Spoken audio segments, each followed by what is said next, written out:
Vamos abrir a palavra no livro de Eclesiastes, no capítulo 7, o versículo 2.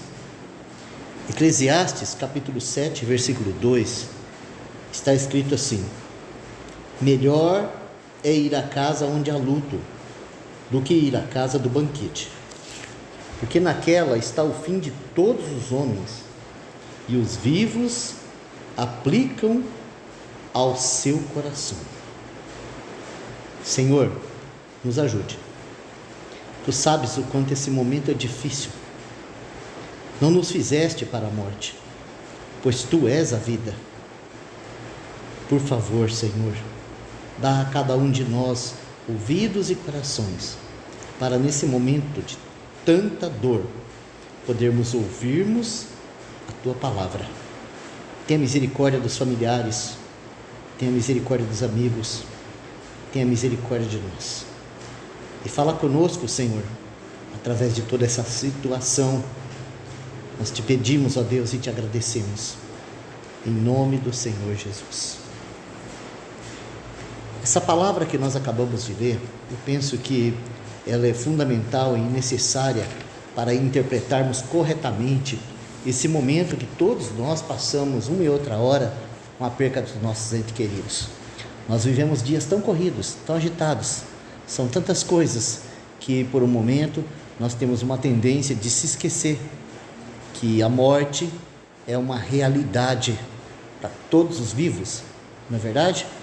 Então, esse texto ele diz que é bem melhor nós estarmos num lugar onde há luto do que na casa do banquete. Por quê?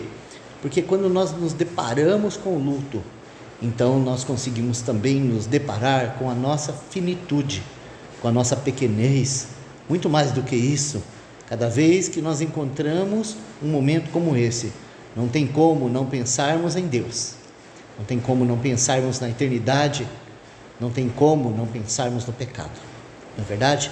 Até porque nós sabemos, que a morte é o salário do pecado. Deus, na sua infinita misericórdia, Ele criou o homem para viver, mas Ele criou o homem para viver para Ele. Mas houve um dia que o homem falou assim: eu quero viver para mim. E a partir daí a morte entrou no homem, até porque morte significa separação de Deus, morte é separação. Então nós dizemos que a verdadeira morte é a separação de Deus, Nós estamos aqui diante de uma pessoa que não tem mais comunicação conosco. Ainda que o seu corpo está aqui, nós sabemos que ela não está mais aqui, e nós não conseguimos mais ter relacionamento. Então é isso que aconteceu lá no jardim, no dia em que o homem decidiu viver independente de Deus. Deus continuou lá, mas o homem morreu para Deus. E no momento em que o homem morreu para Deus, nasceu esse eu pecador, que todos nós conhecemos muito bem. Bom, eu quero ler mais alguns textos e fazer algumas poucas considerações com vocês. E o segundo texto está numa carta no Novo Testamento, carta aos Hebreus, no capítulo 9, o versículo 27. Eu vou abrir aqui e vou ler para você. Hebreus, capítulo 9, versículo 27. Está escrito assim: e como aos homens está ordenado morrerem uma vez, vindo depois o juízo. Então, colocando esse texto do lado do texto de Eclesiastes, eu quero apresentar uma novidade para você aqui. Porque normalmente, nós chegamos aqui e falamos assim: aqui é o fim de todo homem. Mas esse texto e muitos outros das Escrituras vai nos mostrar que pode ser o fim da nossa jornada natural aqui, mas não é o fim para Deus. É o fim para nós? Não. É o fim que nós achamos ser o fim, porque de fato e de verdade nós fomos feitos para a eternidade. E esse texto aqui, ele vai falar de um juízo.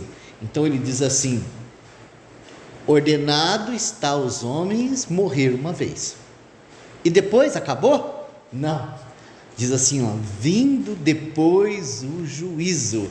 Aí talvez você dê uma coçada na sua cabeça, e fala assim: poxa vida, eu pensava que o juízo era a morte, Mas olha só, eu vou citar aqui um texto que é a palavra do nosso Senhor Jesus, e um texto que é a palavra do profeta Daniel.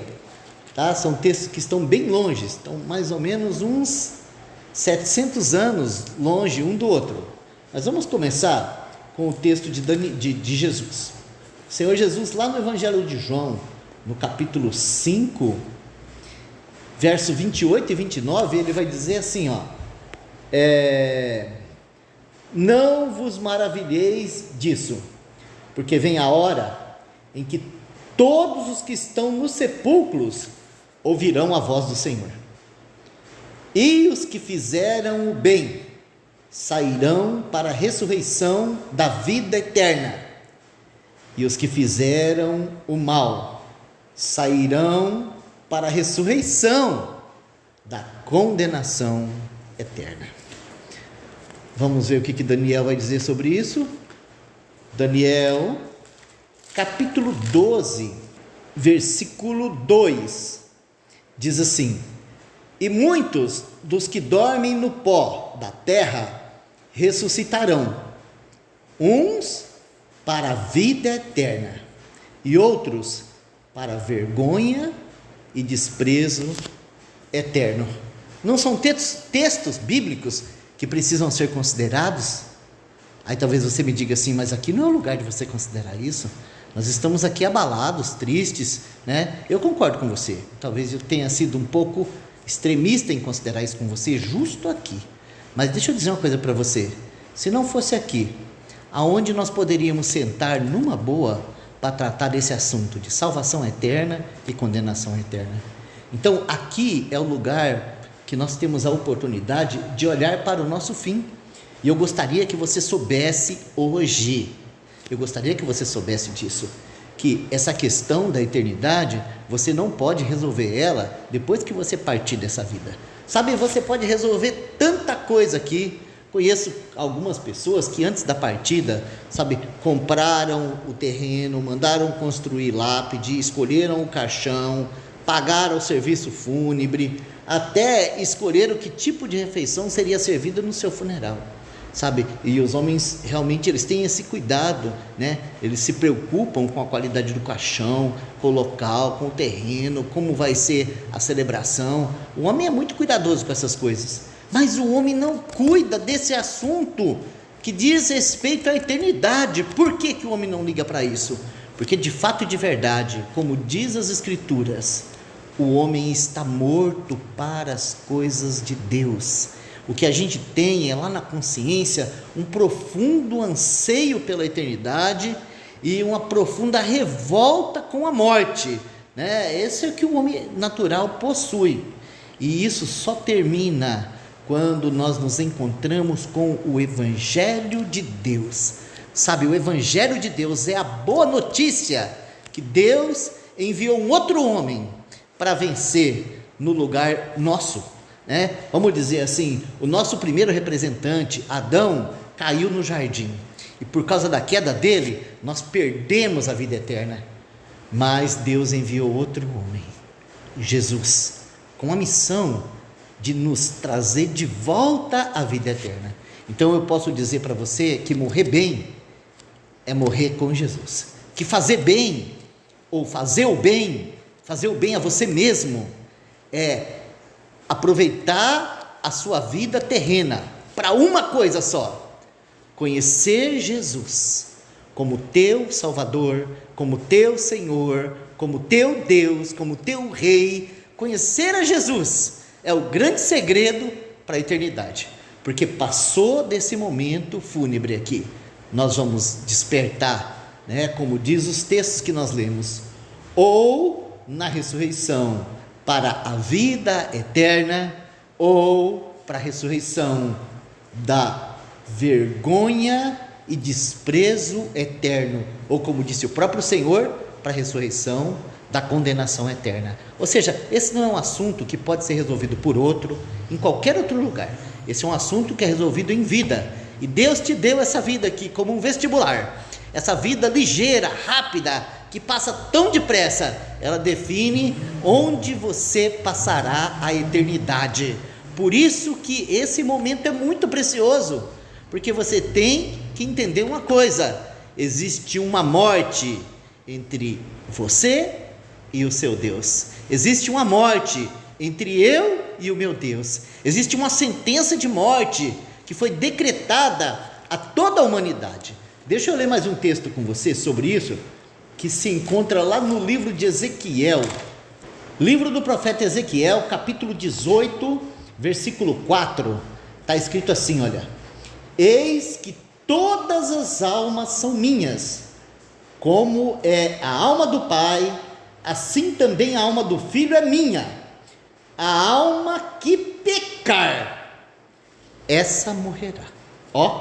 Então esse assunto da morte, ele está intimamente ligado com o pecador. O pecador morre. Por quê? Porque pecou. A alma que pecar, essa morrerá. Mas a boa notícia do Evangelho, e essa boa notícia, ela precisa entrar no nosso coração, ela vai dizer para nós coisas maravilhosas, né? Então eu quero ler um versículo para você, que está em Romanos capítulo 5, versículo 8. Romanos 5, 8 diz assim: mas Deus prova o seu amor para conosco, em que Cristo morreu por nós, sendo nós ainda pecadores. Então agora, né, nós temos essa boa notícia no Evangelho, que Cristo morreu por nós. Então, sabe, a casa do luto, ela mostra para nós que existe uma morte, e que todos precisam morrer vindo depois do juízo, certo? Então eu quero te dar a boa notícia do Evangelho é que Cristo morreu por você, e por causa da morte de Cristo, você pode passar para a eternidade, você pode ter vida com Deus ainda hoje. Você não precisa esperar para encontrar Deus no juízo, sabe? Você pode ter liberado aí no teu espírito o caminho da vida para uma relação viva com o teu Deus, recebendo a morte do Senhor Jesus como a sua morte. Então eu posso dizer para você assim, que Deus estabeleceu o fim do ser humano pecador na morte, certo? Então você se rebela contra o Senhor e se encontra com a morte de um jeito ou de outro, ou você crê na palavra de Deus e recebe uma morte pela fé para resolver o seu problema com o pecado. Olha só, está ordenado aos homens morrerem uma só vez, vindo depois disso o juízo.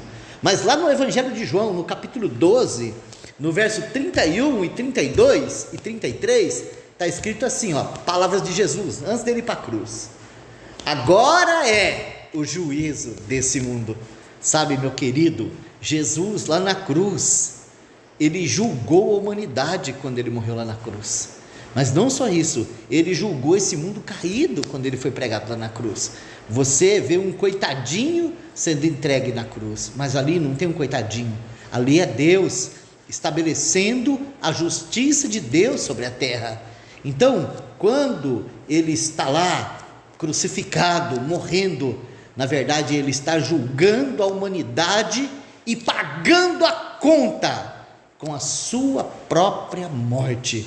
Por isso que o escritor aos Romanos vai dizer isso, Deus prova o seu próprio amor para conosco, em que Cristo morreu por nós, sendo nós ainda pecadores. Então lá em João 12, no verso 32, Jesus disse assim, primeiro diz assim, agora é o juízo desse mundo, agora é expulso o príncipe desse mundo, e eu, quando for levantado da terra, todos atrairei a mim mesmo. O nosso Senhor está dizendo que ele precisava ser levantado naquela cruz, para que eu e você encontrasse um outro fim. Ou seja, o nosso fim não precisa ser a sepultura e o juízo eterno. Existe uma cruz onde tem uma morte e um julgamento, que nos coloca imediatamente para dentro da salvação eterna. É a cruz de Cristo, a porta que Deus preparou para nos livrar do juízo e da condenação eterna, para nos livrar da morte eterna. Sabe, meus queridos, enquanto tiver ser humano aqui, haverá velório, haverá sepultamento, mas as Escrituras Quando ela fala dos cristãos, ela fala aqueles que dormem no Senhor. É bem diferente daqueles que ela fala assim, ó, e esse morreu e foi sepultado. É claro, né, que quando um filho de Deus dorme, ele também é sepultado, mas a morte não tem mais nenhum domínio sobre ele. Sabe por quê? Porque quando Cristo morreu, também o crente morreu. Quando Cristo ressuscitou, também o crente ressuscitou. E agora duas realidades no cristão. Por um lado, a vida dele está escondida com Cristo em Deus. Por outro lado, a vida dele não é mais a vida dele. É Cristo agora que tem todos os direitos de viver pela vida dele. E é isso, a salvação do Evangelho. Então, em 2 Coríntios, no capítulo 5, no versículo 14, está escrito assim: porque o amor de Cristo nos constrange a julgarmos isso, que se um morreu por todos, logo todos morreram. E ele morreu por todos, para que os que vivem não vivam mais para si mesmo, vivam para aquele que por eles morreu e ressuscitou. Eu quero que você entenda isso, que a morte do Senhor Jesus lá na cruz, ela deve ser o fim da nossa velha vida. Por quê? Porque a ressurreição do Senhor Jesus e a nossa ressurreição com Ele é o começo da vida eterna.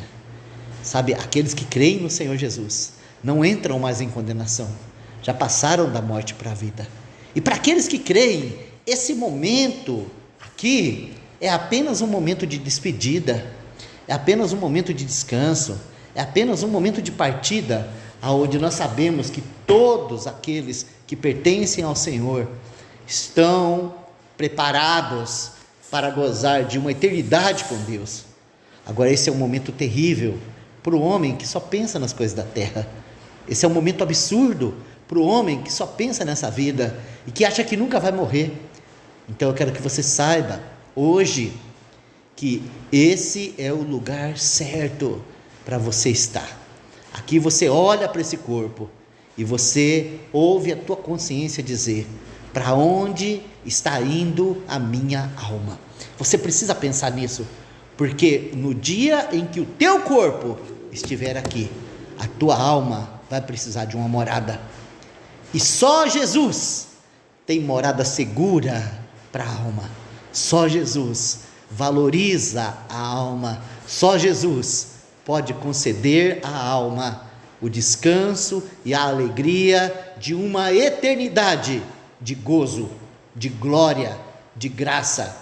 Agora, você pode rejeitar tudo isso e continuar tocando a sua vida como se nada tivesse acontecido, mas entenda uma coisa: essa reunião aqui também é uma oportunidade gloriosa de você rever os seus caminhos, de você rever a sua vida, de você rever a sua fé, de você buscar Jesus, não religião. Não estou aqui representando religião. A religião usa isso aqui como mais um engano para você, tá? Não adianta a gente ficar fazendo ritual aqui para melhorar a situação do morto. Não adianta vocês contribuírem, sabe, com qualquer tipo de religião para tentar tirar uma alma da condenação. Isso é impossível. Você precisa de Jesus para morrer bem. Amém?